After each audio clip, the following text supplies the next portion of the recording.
마켓 타이밍 모델을 통해서 최적의 매매 타이밍을 잡아보고 있습니다. MBN골드 신광선 매니저입니다. 어서 오십시오. 네, 안녕하세요. 신광선입니다. 네.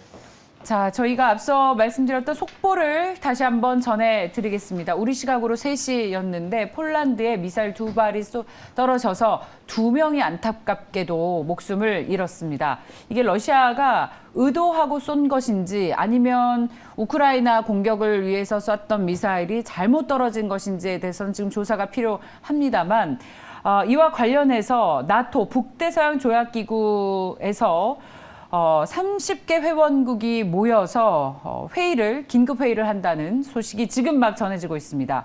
EU도 긴급 협의 회의를 소집한다고 합니다. 폴란드에 떨어진 러시아발 미사일로 인해서 2명이 사망을 했는데요. 관련해서 나토 회원국들이 모여서 문제 협의를 할 것이라는 소식이 지금 막 전해지고 있습니다.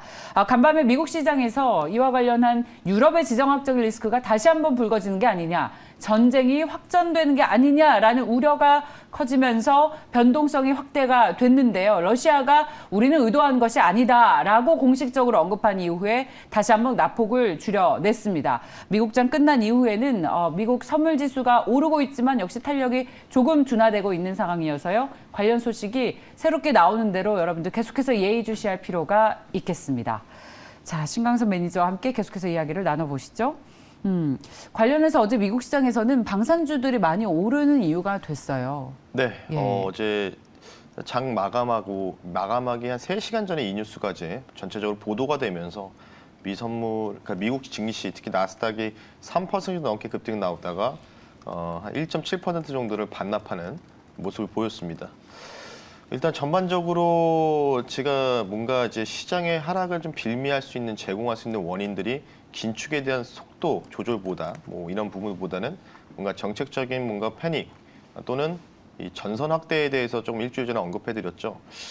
일단 뭐 지금 시간 15일, 16일 기준으로 봤을 때 이제 폴란드 쪽에서 사실 근데 폴란드 쪽은 러시아 그 서부 그 라인의 그 국경지대가 좀 편성돼 있는데 조금 저로서는 조금 이런 뭔가 이제 미사일 관련된 이슈가 아마도 군사학이라든지 뭐 군 간부 출신 분들은 이게 좀 이해가 안 되실 거예요. 왜냐하면 실제로 벌어지는 전선은 다음 제 화면 노트만 보면서 말씀드릴게요. 네. 이게 이해가 안 될 수밖에 없는 게 실제로 군대 다녀오신 분들 아실 거예요. 지금 화면 좀 볼게요. 이게 러시아 전선 현재 상황이거든요. 이제 개전한 지 265일 됐는데 지금 헤르손이라든지 이런 쪽 이제 파란색이 그 우크라이나고 이제 빨간색이 러시아가 점령한 이제 합병을 앞둔 지역인데 폴란드 저 서쪽에 있거든요. 이쪽에 있는데 과연 여기까지 물론 이제 미사일이니까 미사일이 뭐 대륙간이라든지 이런 미사일이면 충분히 사정거래 되니까 뭐 가능할 수 있다고 보는데 저로서는 조금 이게 상식적으로는 이해가 안 돼요. 여기서 폴란드 국경지대에 떨어졌다는 사실 자체가. 예. 의도한 것이다? 그러니까 뭐 의도한 거일 수도 있고 뭐 모르죠. 그건 아무도 모르지만은 조금 이거는 뭐 예를 들어서 뭐 몰도바라든지 뭐 이쪽은 사실 크림반도랑 좀 밀접한 연동돼 있잖아요. 오데사도 있고 그러다 보니까.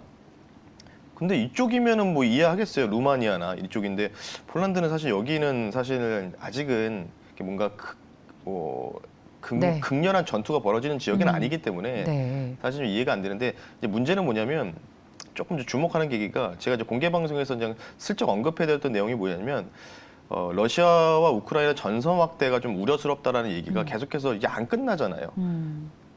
그리고 지금 실제로 보면은 이제 에스토니아가 이제 실제로 이제 거의 발트해 근처에 있는 나라가 에스토니아지 않습니까? 지금 에스토니아에서 나토군 3만 명과 미군 교육대 한 2개 중대가 모여서 뭐라고 했냐면 군사훈련을 하고 있다는 소식이 한 달 전부터 나오고 있었습니다. 예. 그러니까 이제 러시아 우크라이나 전선이 확대되니까 어쨌든 우크라이나가 어쨌든 조금은 이제 이런 전선 확대로 인해서 나토가 좀 혹시나 우리도 전선이 확대될 가능성이 있으니까 뭔가 그 부분들을 좀 미리 좀 준비하는 듯한 이제 제스처를 계속 보여줬거든요. 어쨌든 이 부분들이 뭔가 좀 잘 해결되는 모습이 좀 보였으면 좋겠지만 16일 날 소집된다 하니까 어쨌든 이걸로 또 최근에 미국장이 좀 많이 올라갔던 부분들의 상승폭을 좀 반납하는 조정을 만들 수 있는 계기가 좀 되지 않을까 이렇게 좀 생각이 하고 있기 때문에 뭐 우리나라도 이런 부분에 대해서 조금 타격을 좀 받을 수 있습니다. 왜냐하면 내일까지는 왜냐하면 불확실하잖아요. 주가라는 거는 가장 안 좋은 거는 불확실성이죠, 불확실성. 예. 그러니까 16일 날 뭐 어떤 식으로 또 나토 관련 회의가 어떤 식으로 진행이 될 건지 이걸 아무도 모르잖아요. 그러니까 그런 부분에 대해서 불안감 이런 부분에 의해서 불확실성에 의해서 오늘과 내일까지 좀 조정이 좀 비밀을 제공할 수 있는 이런 또 재료가 나왔다. 이렇게 좀 간단하게 언급해드리면서 마무리하겠습니다. 네. 자, 일부 기사에서는 마치 러시아가 쏜 것처럼 나오고 있는데 러시아 국방부에서는 성명을 내고 우리는 국경 인근 고격의 배후가 아니다라는 공식 입장을 내놓고 있습니다. 자, 그렇다면 이제 오늘 매니저님께서 준비해 오신 내용들로 이어갈까요? 네.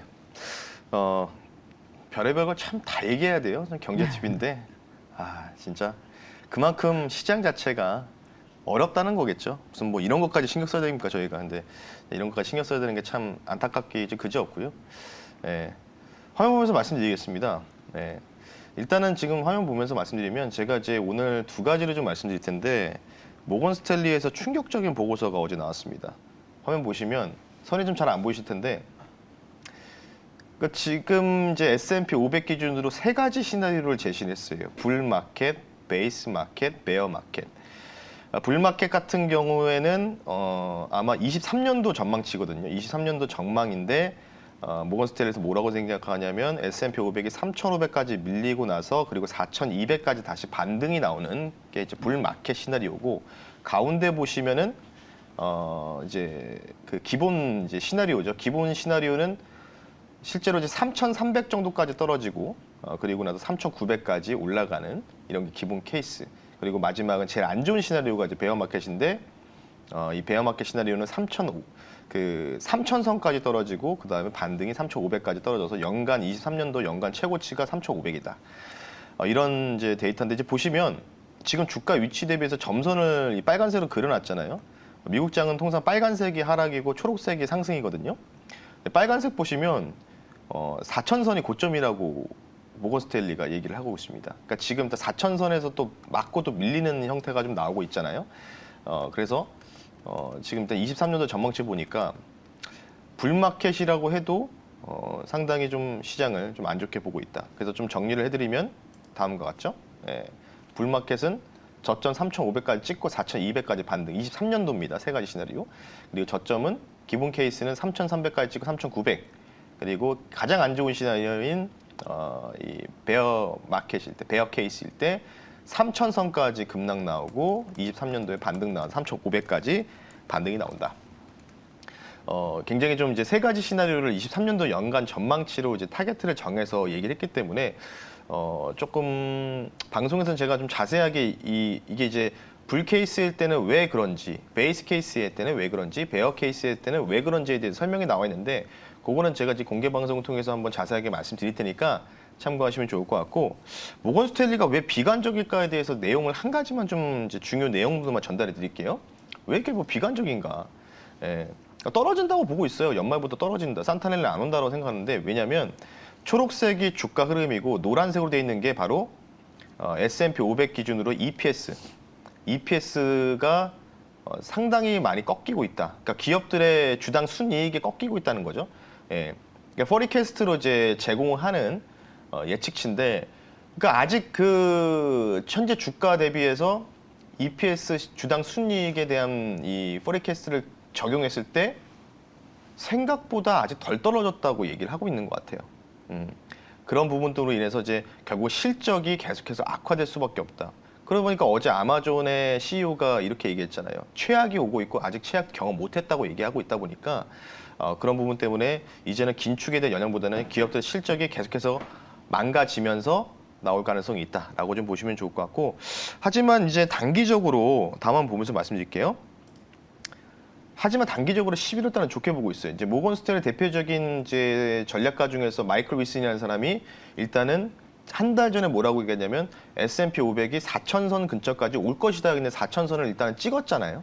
1차 목표치는 터치를 했는데 여기서 이제 마이클 위슨이 뭐라고 얘기했냐면 추가적인 상승을 위해서는 10년물 국채 금리가 3.25%까지 떨어져야지만 4,200까지도 갈 수 있다. 네. 근데 지금 3.7 정도 되거든요. 떨어질 것 같지 않아요? 뭐 떨어질 수도 있지만은 뭐 또 전반적으로 또 지금 채권 가격이 싸니까 또 사자는 사람도 또 있으니까 네. 그것도 이해관계가 있다 보니까요. 예. 뭐 그건 아무도 모르기 때문에 3.2. 그러니까 뭐 어제 뭐 PPI가 정말로 저는 사실 예상치 부합 정도나 살짝 하회할 줄 알았는데 거의 뭐 서프라이즈로 하이가 나와가지고 0점이 나왔잖아요. 그러니까 뭐 엄청나게 밀려버리니까 그것 때문에 상승이 나왔지만 물론 신용금리도 그래서 3.7까지 좀 떨어졌습니다. 그래서 3점, 그러니까 계속 신용금 금리가 떨어지면 떨어질수록 S&P 500이 좀 더 올라갈 가능성이 있다라고 좀 보시면 좋을 것 같고 다음 보겠습니다. 모건 스탠리뿐만 아니라 골드만삭스도 이렇게 얘기하고 있어요. 현재가 이제 이게 이틀 전 3,956포인트 지점일 때 3개월 안에 3,600, 6개월 안까지 그래서 12개월 뒤에는 4,000 정도 갈 것이다. 그러니까 골드만삭스는 여기서 주가가 추가적인 상승보다는 하단을 좀 지지해주면서 조정이 나오더라도 하단 지지 그리고 상승은 제한 이렇게 해서 좀 약간 좀 S&P 500 박스권을 보고 있거든요. 그러니까 시장이 여기서 4,000선을 넘기는 1년 안에는 좀 어렵다 이런 의견들이 좀 나오고 있습니다. 예. 그런 부분들 보시면 좋을 것 같고 그리고 아래쪽에 간단하게 보시면은 크루드 오일 유가를 3개월 아래 110불 정도 이상을 보고 있다. 이런 거 좀 참고하시면 좋을 것 같고요. 그래서 뭐 어쨌든 어제 다시 보여드린 내용인데 이번 주 금요일 날이 이제 옵션 만기이기 때문에 과연 4,057을 한번 찍어줄지 4,100까지 한번 갈 수 있는지 근데 아마 이 이상 가기는 좀 어려울 겁니다. 옵션 만기 때문에 참고하시면 좋을 것 같다라고 좀 말씀드리면서 상단이 제한된 미국장의 모습을 보여주고 있다라고 좀 말씀드리면서 간단하게 마무리하겠습니다. 네, 저희가 시간이 좀 줄었어요. 네. 그래가지고 안타깝습니다. 자, 저희 마켓타이밍 모델 바로 보겠습니다. 오늘은 그래서 뭘 준비해 오셨습니까? 다우존스를 보는데요. 예. 어제 이제 반향 변경이 조금 이제 나왔어요. 100% 나왔는데 이게 좀 애매한 게 상승으로 마감했기 때문에 반향 변경을 상승으로 가는 것인가에 대해서 조금 생각을 하지만은 일단 상승폭을 좀 반납했거든요. 장중에 아까 이제 러시아와 우크라이나의 또 이슈로 인해서 그래서 조금 꼬이긴 했는데 어쨌든 저는 약간 장중의 고점을 더 이상 넘어가지 못하는 선에서 좀 꺾일 것으로 판단되고 있다. 라고 좀 보시면 좋을 것 같고 제가 그렇게 생각하는 이유는 다음 화면 보면서 말씀드리겠습니다. 이걸로 결론은 도출할게요. 미국 증시가 3대 증시의 단기 위험 모델이 지금 다 셀 구간을 진입했습니다. 예. 저기서 좀 더 아웃퍼폼하면은 완전히 이제 스트롱셀이죠. 강력한 매도 구간이라고 보시면 좋을 것 같기 때문에 여러분들이 참고를 하시면 좋다라고 말씀드리면서 마무리하겠습니다. 네. 네, 자, 좋습니다. 자, 그렇다면 공개 방송 혹시 오늘 하시죠? 수요일이니까. 네. 오늘은 제가 좀 사정이 있어서 못 하고요. 오늘 방금 제가 들어오기 전에 시장 코멘트 간단하게 한 줄로 녹색 밴드에다가 언급하고 왔습니다. 관심 있으시면 꼭 가입하셔서 보시면 좋을 것 같습니다. 이상입니다. 네, 자, MBN골드 신광선 매니저였습니다. 네, 고맙습니다. 감사합니다.